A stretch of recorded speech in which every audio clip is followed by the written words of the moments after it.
When the Beat was born, DJ Kool Herc and the creation of hip hop. Clive loved music. It didn't matter what kind, whether it was a wah-wah scat of a jiving trumpet, a sorrowful twang of sad voice, or the belting boom of a gospel singer.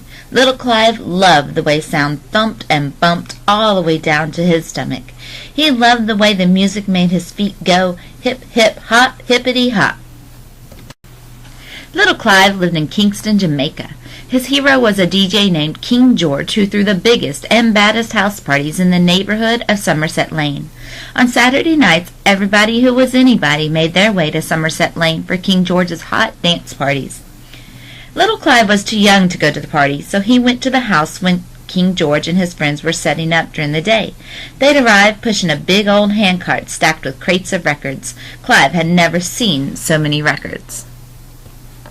He imagined himself as a DJ, surrounded by all those records, choosing just the right song to get the party jamming. He saw himself toasting like a DJ talking and singing over the instrumental B-sides of records. Clive dreamed of everyone's feet going hip, hip, hop, hippity hop. Little Clive really wanted to be a DJ. When little Clive was 13, he joined his mama in New York City. Clive wasn't sure he liked his new neighborhood in the Bronx. It was cold. He had to wear a silly winter hat with ear flaps, and everybody made fun of him. But Clive did find one thing besides music that made him feel like he belonged: sports. He ran track and lifted weights. He played basketball at the neighborhood playground. Soon little Clive was no longer little. He had grown to 6'5" tall. He called himself Cool as Clyde, after his favorite basketball player, Walt Clyde Frazier. But the kids on the basketball court took one look at his size and called him Hercules. Clive cut the name short to Herc and then added Cool to make it just right. Kool Herc. The best part of being big was that he could go with his mama to neighborhood house parties where he listened to the hottest tunes and danced like crazy. Clive loved these parties. They were just like the ones he stood outside of in Somerset Lane. One day, Kool Herc's father bought a monster sound system with giant 6-foot speakers. But when he hooked up the system, instead of a really big sound coming from the speakers, a little mumbling sound trickled out. Kool Herc spent days switching wires and plugging things into other things until one day the sound was big. Not just big like Kool Herc, but big like an entire block in the Bronx. Kool Herc and his little sister Cindy rented the rec room in their housing project on Sedgwick Avenue. They handwrote invitations telling everybody when and where to get their groove on. They posted cards around the neighborhood. They set up their father's sound system. On the night of the party, everybody who was anybody made their way to Sedgwick Avenue for Kool Herc's hot dance party. That's when Kool Herc became DJ Kool Herc. DJ Kool Herc noticed that dancers danced crazy hard during the breaks in the song when the lyrics ended and the music bumped and thumped. Herc knew that's what dancers wanted, so he plugged in 2 turntables instead of 1. He put the same record on both turntables. He set it up so that one record ended its break, he could flip over to the other turntable and play it again. Doing this over and over, he made a 10-second break last for 10, 15, even 20 minutes or more. Herc remembered the way DJs in Jamaica would chant and toast over the music. He started calling out the names of his friends during the breaks.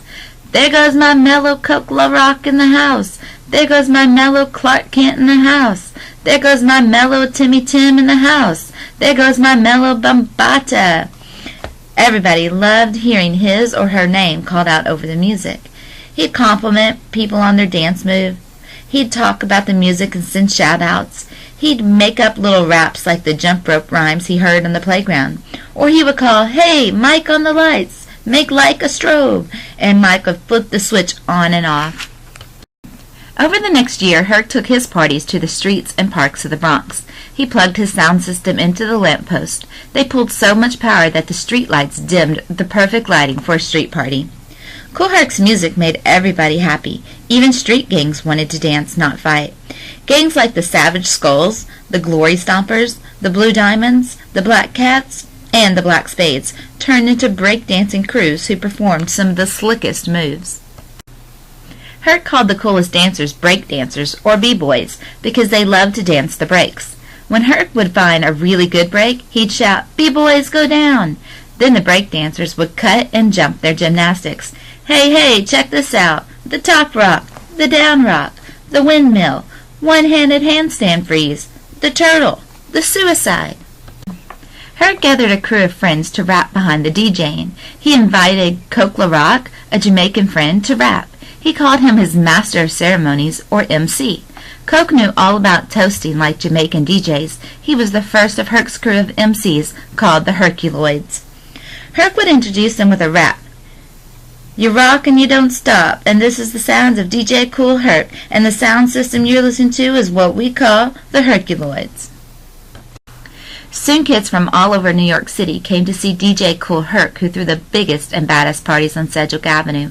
Africa Bambaataa, Grandmaster Flash, Jazzy Jeff, and dozens of others all wanted to be DJs just like Kool Herc.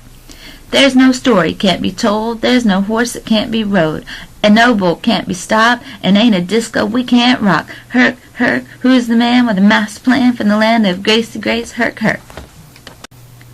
Herc didn't just rock the block, he put the hip, hip, hop, hippity hop into the world's heartbeat.